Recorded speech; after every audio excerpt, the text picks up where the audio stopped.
Bonjour à tous, j'espère que vous êtes tous très bien. Aujourd'hui, on se retrouve pour l'analyse de la cinquième ronde de National 1 adulte 2023-2024. J'ai pour l'instant 2 points sur 4. J'ai battu 2 joueurs classés moins de 2000 et j'ai perdu contre 2 joueurs titrés, notamment un grand maître classé 2500.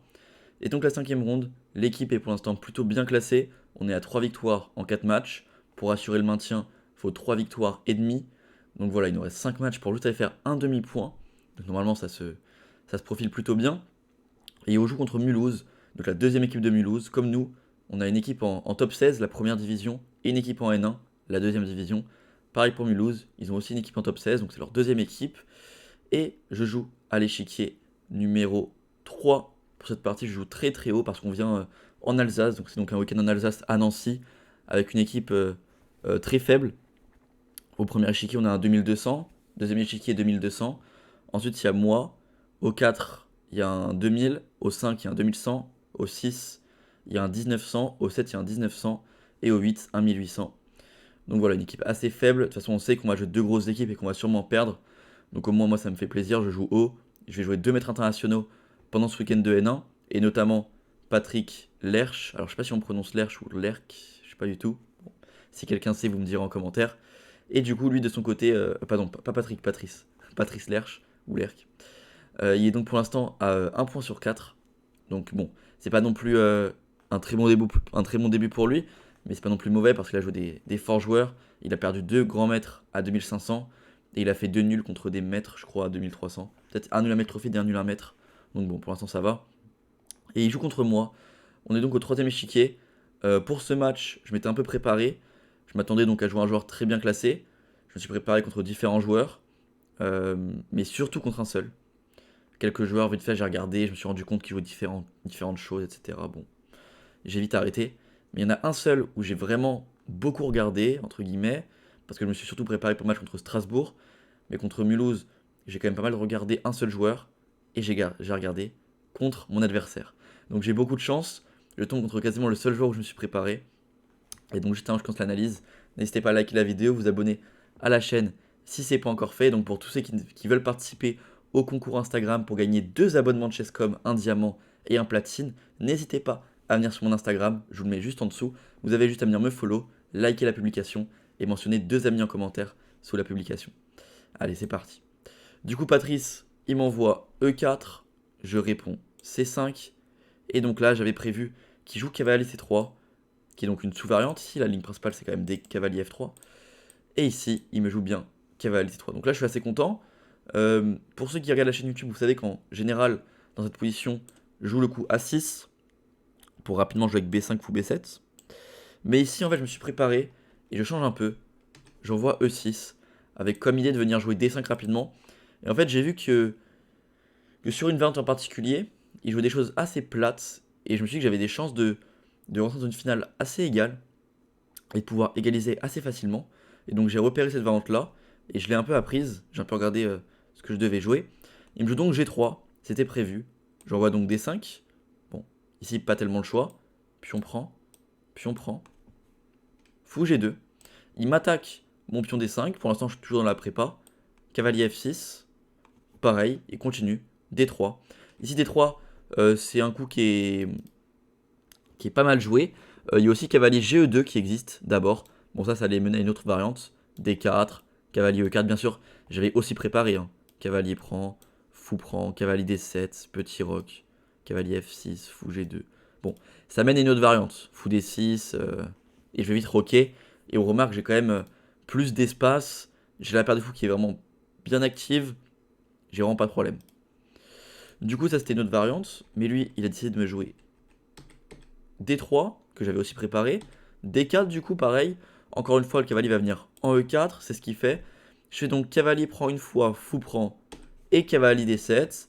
En me disant qu'ici, normalement, il joue quoi déjà ici euh, Tac, tac. Oui, ici, il joue cavalier GE2, cavalier F6. Ça, c'était ma prépa. Hein. Ça, c'est ce que j'avais préparé donc quelques jours avant le tournoi. Et c'est ce qu'il a déjà joué en partie longue. Donc là, je m'attendais à ça. Fou G2, fou D6, petit roc, C3, fou F5. Non, tour 8 d'abord, pardon. En fait, l'idée, c'est qu'il peut pas prendre, Parce que s'il prend tout, il se prend fou prend G3. Il aura un problème là-dessus. Donc en fait là-dessus, tour E8, il doit jouer d'abord pour commencer, genre un coup comme un coup du style tour E1. Là-dessus, je vais jouer genre prise une fois, et fou F5. Et là, je m'étais un peu arrêté par ici. J'avais encore regardé 2-3 petits trucs. Fou prend B7, je sais que c'était pas bon à cause de tour B8. Le fou doit bouger quelque part où vous voulez, je sais pas, on va dire fou F3. Et derrière, je vais avoir de l'activité parce que j'ai mes deux tours sur les colonnes. La paire de fou active, la dame qui peut taper le pion D3. Ici, je crois que le coup, ça doit être dame D7. Et bon, voilà, vraiment, je suis très, très, très bien. Du coup, je vais un peu préparer tout ça tranquillement. Mais lui, ici, il me change, il joue fou G2. Alors, fou G2, je joue donc cavalier F6, je continue mon développement, et je me dis que si je joue cavalier GE2, ça va donc retransposer dans ce que j'ai préparé. Mais malheureusement, ici, il me joue cavalier F3, et à la fin de la partie, pendant l'analyse, il m'a dit qu'il trouvait que cavalier E2, c'était trop égalisant, et que depuis donc, la partie que j'ai vue sur Internet, il avait changé, et cavalier F3, c'est quand même des positions où il y a plus de chances de gain pour les blancs. Cavalier E2, c'est vrai que c'est assez égalisant pour les noirs, et les noirs ont rarement des soucis. Donc ici, on arrive dans cette position. Le coup complètement logique, c'est soit de jouer fou D7, fou E7, soit fou D6 pour se développer. Après, on peut continuer avec petit roc, petit roc. Et après, voilà, c'est une partie. Peut-être tour E1, H6. Bon, lui, il va peut-être jouer avec C3, peut-être avec B4. Ce plan-là, on en parlera après. Pour venir casser la structure, dévier ce pion pour gagner celui-là. On en parlera après. Mais ici, je vais jouer un coup un peu surprenant. Mais après 15 minutes de réflexion, je vais jouer Dame 7. Pourquoi je joue Dame 7? Parce que je me suis dit que je voyais pas trop comment il pouvait jouer. Parce que sur Dame 2, qui est entre guillemets le meilleur coup de l'ordinateur, même si bon tous les coups reviennent au même, pour vous dire, Dame 2 c'est plus 0,2, Roi F1 0,0, Roi D2 0,0. Donc voilà, les trois coups sont à peu près pareils. Mais bon, faut un peu comprendre quelles sont les différences des trois. Donc Dame 2, ici moi j'étais plutôt content s'il me joue Dame 2. Parce que je me dis que j'échange les dames. Et derrière j'avais prévu de jouer... j'ai prévu de jouer quoi? J'ai prévu de jouer fou D6 pour empêcher cavalier E5. Et je m'étais dit que lui, il allait vouloir se développer. Fou G5, j'allais jouer petit roc. Et en fait, si je joue rien de spécial et que juste il se développe, bah, je vais pouvoir rapidement me développer. Et ça, c'est quasiment imperdable. Et la seule question que je devais me poser, c'est est-ce qu'il peut prendre ce cavalier? Et d'ailleurs, ça on en a parlé à l'analyse. Bon, peut-être que je fais ça d'abord. Ça on en a parlé à l'analyse. Il savait pas, lui, si cette finale-là, il pouvait prendre l'avantage ou pas. Moi, pendant la partie, je m'étais dit que ça me paraissait tranquille pour moi, et que malgré le fait que j'avais les pions pas très bien, une mauvaise structure de pions, la paire de fou allait être trop puissante. Parce qu'en fait, à partir du moment où je mets un fou en C6, je pense que c'est ingagnable pour lui. Faut juste que j'arrive à le faire. Si j'y arrive, c'est facile.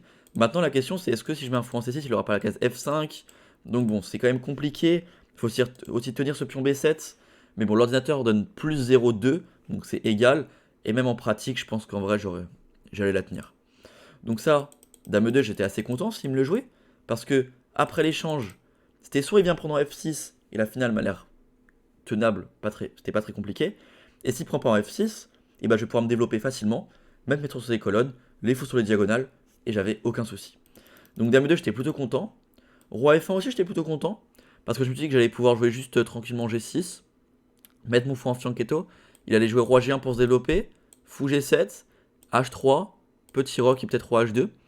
Et le temps qu'il fasse tout ça, moi j'avais le temps de me développer. Derrière, je vais pouvoir bouger ma dame, mettre la tour sur la colonne E, peut-être le fou en D5, l'autre tour sur la colonne D. J'ai vraiment aucun souci. Peut-être pas en C7 la dame parce qu'il y a fou F4.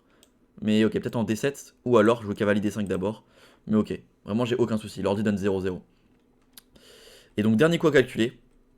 Et là, pour vous dire, je l'ai pas trop calculé.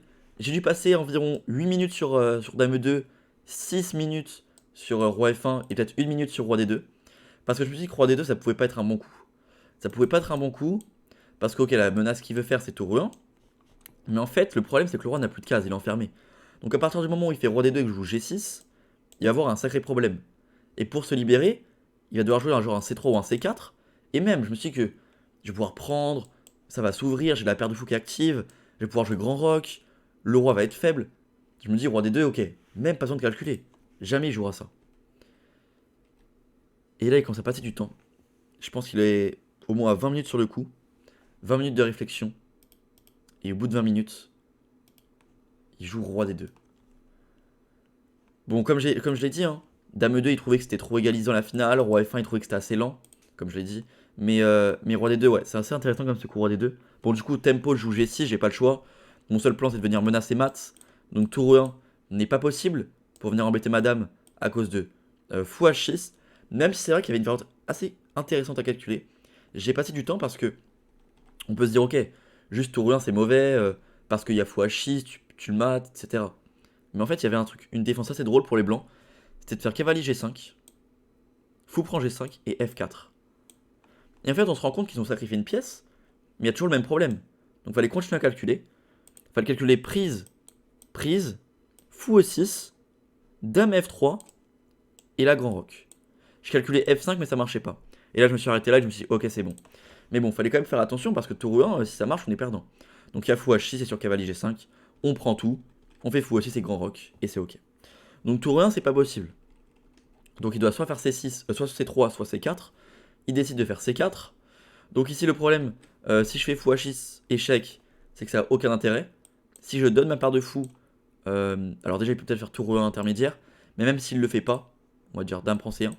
Le problème maintenant c'est que je vais avoir des problèmes sur case noire. Un problème, vraiment il y a des cases très très faibles.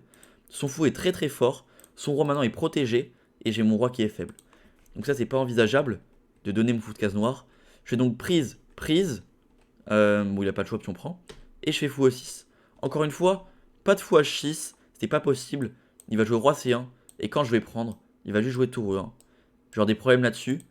Fou E6 seul coup, et il va récupérer le fou. Ici on remarque qu'on a matériel égal, son roi est protégé, il a des pièces plus actives, donc c'est pas possible. J'ai pas envie de jouer ça. Je fais donc juste fou E6, je me bloque la colonne pour la tour, je développe une pièce, je la place vers son roi, et je prépare peut-être soit grand roc, soit tour D1, tour D8. Ici je m'attendais à qu'il fasse un coup du style cavalier G5, pour venir embêter mon fou en E6. Là-dessus j'avais prévu fou H6, j'avais commencé à calculer différents trucs, je m'étais dit que sur F4 c'était pas bon, F4, je m'étais dit que j'allais faire prise, prise et cavalier D7. Il avait un petit problème sur différentes choses là. Pareil, je me suis dit que si je jouais donc ici roi C2, j'allais pouvoir prendre. En fait, j'ai pas le choix. Sur cavalier G5, si je fais rien, il va juste prendre. Si je fais dame prend, je perds la partie. Si je fais pion prend, j'ai une énorme faiblesse, je perds la partie. Donc je dois donc attaquer ce cavalier. Fou H6 seul coup, roi C2. Encore une fois, je peux pas défendre ce fou. Parce que s'il prend et que je fais dame prend, je perds. Et si je fais pion prend, je perds. Pareil, petit roc, c'est mauvais. Petit roc, il y avait une tactique où il y a cavalier prend E6 et fou prend H6. Donc pas le choix. Sur cette variante, j'avais calculé fou prend. Je donne donc la paire de fou, mais je fais H6. Parce qu'ici, en fait, s'il prend, bah là, ça me va. On a tout échangé, c'est complètement égal. Et s'il recule, imaginons fou E3, bah maintenant petit roc, et j'ai encore une fois aucun souci, parce que ok, il a la paire de fou, mais elle lui sert à rien. Son roi est faible, je vais pouvoir mettre les tours sur les colonnes, balancer un pion B, madame qui va coulisser, mes pièces qui vont se coulisser, et j'ai un gros avantage. Donc je me suis dit qu'en fait, sur cavalier G5, je vais juste jouer fou H6, que roi C2 était forcé, et que j'allais pouvoir faire prise-prise, H6. S'il échange, c'est complètement égal, et s'il part, j'active toutes mes pièces. Mais ici, il a très bien joué, il a fait dame à 4 échecs. Là-dessus, j'ai fait un coup, il m'a dit à la fin de la partie qu'il trouvait que c'était mauvais. Je pense aussi, dame D7. En fait, je m'étais dit que la finale, elle allait pas être compliquée à tenir. Mais c'était pas si simple que ça. Du coup, ici, le bon coup, c'est de faire fou D7. Et l'idée, bon, si par exemple, moi, ce que j'avais peur, c'était dame A3. Non, c'était pas dame A3. Si, c'était dame A3. Non, c'était dame B3. Non, c'était dame A3, ok. C'était dame A3, j'avais peur de dame A3 dans la partie. Parce qu'en fait, je me dis que la dame, elle va vraiment être très chiante ici. Imaginons que je me développe tranquillement fou G7. Et bah là, il y a déjà tour E1. Et j'ai pas le temps vraiment de m'organiser. Fou E6, cavalier G5. Mais en fait, ce que j'ai oublié pendant la partie, c'est que sur fou D7, dame A3, j'avais fou H6 qui était fort. Parce que depuis tout à l'heure, je dis qu'il faut pas échanger le fou de case noire. Mais maintenant, c'est fort fou H6. Parce que la différence, c'est s'il fait roi C2, maintenant j'ai dame E2 échec. C'est ça la différence. Donc sur fou H6, il est donc obligé de jouer roi D1. Et je peux donc maintenant faire prise une fois, tour prend et petit roc. Et la diff, encore une fois, bon, tour E1, dame D6, c'est que son roi est au centre et très très faible. Je menace cavalier G4, je menace des tours D8, fou F5, je suis très très bien. Donc en fait, fou D7, il pouvait pas faire dame A3. Sur fou D7, il fallait qu'il fasse par exemple dame H4. Et là, je pouvais me développer. Fou G7, tour E1, fou E6, cavalier G5, petit roc. Et la différence avec tout à l'heure, encore une fois ici, c'est qu'après prise, ok, mon pion est faible, mais maintenant j'ai déjà ma tour sur la colonne F, j'ai un pion F2 en face, j'ai la colonne D, et j'ai un pion E6 qui va essayer de se sacrifier en E5, en E4. Mon objectif, c'est de faire E5, E4, donner le pion, pour que sa structure soit très mauvaise, avec 3 pions isolés, le roi qui est très faible, et un pion F2 aussi en vis-à-vis, avec un fou pareil, qui est très bien sur la diagonale. Voilà pourquoi c'est moins grave ici. Donc ça, c'était la meilleure variante pour lui, avec Dame H4, et la mienne, donc en face. Mais ici, j'ai fait Dame D7, il a donc fait Dame prend D7, Roi prend D7, et tour B1. Il attaque donc mon pion B7, ok, je fais donc tour B8. Ici, j'avais pas tellement de choix, parce que si je joue B6, je me prends cavalier E5, je perds donc la partie. Et si je fais autre chose, imaginons roi C7 pour défendre, bah là il y a déjà cavalier G5. Attaque le fou, si je bouge pas, c'est perdant, et si je fais fou D5, je perds un pion. Donc, pas le choix, je fais tour B8. Il fait donc roi C2, il s'enlève de la menace, et il prépare fou F4. Il menace des choses. Je fais donc H6. Ici H6, c'est pas forcément le meilleur coup, je pense. Il valait mieux jouer fou D6, pour empêcher à la fois fou F4 et à la fois cavalier E5. Mais là-dessus, j'avais peur de quelque chose. J'avais peur de cavalier G5. Je me suis dit qu'en fait, il menace à la fois tour prend B7 et à la fois cavalier prend E6. Mais là-dessus, j'ai mal calculé. Parce qu'il peut faire, je peux faire fou prend A2. Et c'est pas dramatique. Tour 1, fou D5, take, take, tour prend A7. Et ici, c'est égal. C'est égal parce que j'ai réussi à tenir ma structure. Je vais pouvoir jouer genre roi C6. Bien sûr, cavalier prend F7 n'est pas possible. J'ai tour F8. Cette finale-là est bien sûr légèrement mieux pour moi, mais bon, ça va sûrement se terminer sur un match nul. Du coup, en fait, pour revenir à la partie, si je faisais fou D6 et qu'il faisait cavalier G5 comme j'avais peur, et bah j'avais juste à prendre le pion. Ici, tour prend B7, c'est pas bien, parce que je vais juste faire prise, prise et tour B8. Et là, c'est moi qui active mes pièces. Donc ici, il allait faire tour 1. Je reviens en D5, pas le choix, il doit y changer, et tour prend A7. Là-dessus, je fais donc roi C6 pour défendre. S'il prend le pion F7, on échange toutes les pièces, c'est nul. Et s'il prend pas le pion F7 et qu'il joue par exemple fou D2, bah j'ai juste à me développer. Je peux faire tour A8, échanger les deux paires de tours, et c'est donc égal. Donc en fait, fou D6 c'était vraiment bien, mais bon, j'ai fait H6, pour enlever la case G5 du cavalier, j'ai vraiment trop peur de cavalier G5. Il fait donc C4, fou F4 maintenant ça n'a pas trop d'intérêt parce que je vais jouer fou D6, il n'y a pas d'intérêt. Il fait donc C4 pour commencer, très bien joué, il m'enlève la case D5 pour mon fou, mon cavalier, il prépare la diagonale pour son fou, c'est vraiment un très bon coup C4. Je fais donc G5, mais G5 ça va être un très mauvais coup. Ici la meilleure défense c'était de jouer tour G8, mais sur tour G8 moi j'avais peur de quoi? J'avais peur de fou B2, attaque le cavalier doit donc bouger, cavalier E8, et maintenant j'avais peur de fou E5. Si ma tour bouge, il y a tour prend B7, et si je fais fou D6, il va lui jouer tour HE1. Et là on voit que ça commence vraiment à être chaud, je peux plus bouger mes pièces, toutes mes pièces sont passives, toutes mes pièces défendent, il va préparer D4, enfin je suis trop pas bien, j'aimais pas cette position. Et là je calcule, je me dis qu'en fait dans toutes les variantes il y a un problème. Soit il va me jouer fou B2, imaginons que je joue, je sais pas, coup d'attente. Fou B2, attaque mon cavalier. Si je fais fou G7, il y aura fou E5. Ma tour bouge, je perds le pion. Si je fais fou E7, même chose. Fou E5. Je peux jamais faire fou D6 parce que je perds le cavalier. Et si je bouge la tour, je perds le pion B7. Donc en fait je me dis, attends mais, comment je pars à la fois fou E5 et fou prend F6? J'ai aucun coup. Et donc là c'est pour ça que H6 est une erreur. Parce que C4 réfute H6 et il l'a très bien vu. Ici il fallait donc faire fou D6 comme on l'a dit. Mais du coup H6 C4. La meilleure vente c'est donc de faire tour G8, cavalier 8, fou D6. Mais c'est un peu horrible. J'ai préféré faire G5 pour enlever la case du fou. Mais en fait depuis tout à l'heure je calcule les menaces. Mais j'ai complètement oublié que G5 ça part pas fou B2. Il fait donc fou B2, je fais fou G7. Et il fait fou E5. Fou E7 bien sûr ça marche pas. Il y a fou E5. Si je vais là, je perds la pièce. Je fais donc fou G7. Il fait fou E5. Je me dis qu'ok, vaut mieux sacrifier la qualité. Je fais donc cavalier H5 parce que si je bouge juste la tour, imaginons tour C8, enfin c'est un carnage, hein, j'ai deux pions de moins et je bouge plus une pièce. Je préfère donc donner la qualité, prise, et y croire un peu. Je fais roi C7 pour défendre mon pion. Cavalier F6, je recycle mes pièces. Cavalier E4, je tente des petites tactiques par-ci par-là. S'il prend, je prends. Je me suis dit que s'il fait cavalier prend F7 intermédiaire, j'avais peut-être des idées du style... Ah ça marchait même pas, putain. Ah ça marchait même pas. Je voulais faire tour F8 pour activer, mais il y a fou prend, et quand je ramasse, il y a tour prend B7. Ouais, bon, la station c'était tellement mort déjà. Mais du coup, il prend, je reprends, et rapidement je vais abandonner. Il va juste améliorer sa position, et petit à petit, je vais donc perdre la partie. Et j'abandonne ici. J'abandonne ici parce qu'il va juste ramener sa tour, et c'est quasiment même mat, enfin pas en F6, mais... Alors même pas en F6 non plus, mais ok, bon, c'est juste complètement perdant. Du coup, j'abandonne ici. Défaite contre Patrice Lerck. Bon, il était vraiment trop fort. Même à l'analyse, hein, je l'ai vu, c'était vraiment d'un autre niveau. Il y a beaucoup de choses que j'ai pas calculées dans la partie qu'il a calculées, même dans les choses que je calcule. Moi, quand je calcule quelque chose, lui, à la fin de mon calcul, il a encore d'autres choses à calculer. Il a une autre vision de la position. Donc, ouais, il y a une énorme différence de niveau. Il est maître international depuis plus de 20 ans. Il était dans les meilleurs jeunes de ses. Parce qu'il est né de la même année que mon père. Et mon père m'a dit qu'il était dans les meilleurs jeunes de son année. Je sais plus, il était avec qui. Je crois qu'il était avec des gros noms. Je crois qu'à l'époque, il avait le même niveau que des Bauer, des trucs comme ça. Donc, ouais. Maintenant, il a plus le même niveau que Bauer, mais sûr, ouais, c'est un très fort joueur.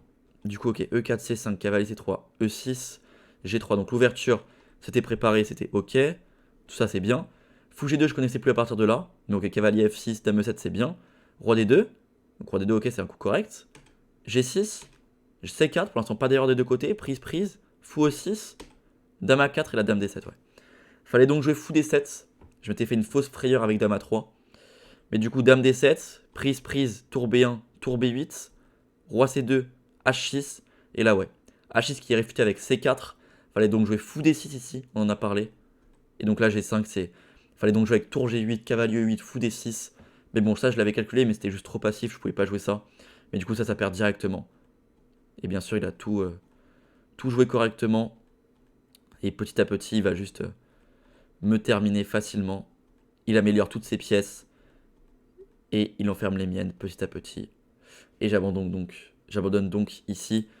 Ça fait 2 points sur 5 en national, 1 adulte. Prochaine partie sera contre Strasbourg. La vidéo sortira donc vendredi. J'aurai les pièces blanches contre un maître international encore une fois. Shérif Merchad, je sais pas si je prononce bien. Pareil, encore une fois, c'était un grand joueur avant. Toujours, hein, il est toujours plus de 23 et quelques, mais il a quasiment été 25. Donc voilà, je joue 2 très forts joueurs sur ce week-end, en espérant réussir à faire un résultat contre mon adversaire de vendredi. J'espère que la vidéo vous aura plu. Si c'est le cas, n'hésitez pas à like la vidéo, vous abonner à la chaîne si ce n'est pas encore fait. Au moment où sort la vidéo, on est donc mercredi. Je suis en plein tournoi à Béthune. J'espère que ça se passe plutôt bien. Vous aurez les vidéos analyses pendant la première semaine, deuxième et troisième semaine de janvier. 3 vidéos par semaine. Voilà, j'espère que le tournoi va bien se passer. Je vous laisse et je vous dis donc à vendredi pour l'analyse de la deuxième ronde, enfin de la 6e ronde de National 1 adulte. D'ailleurs, l'équipe s'est inclinée contre Mulhouse. Allez, ciao.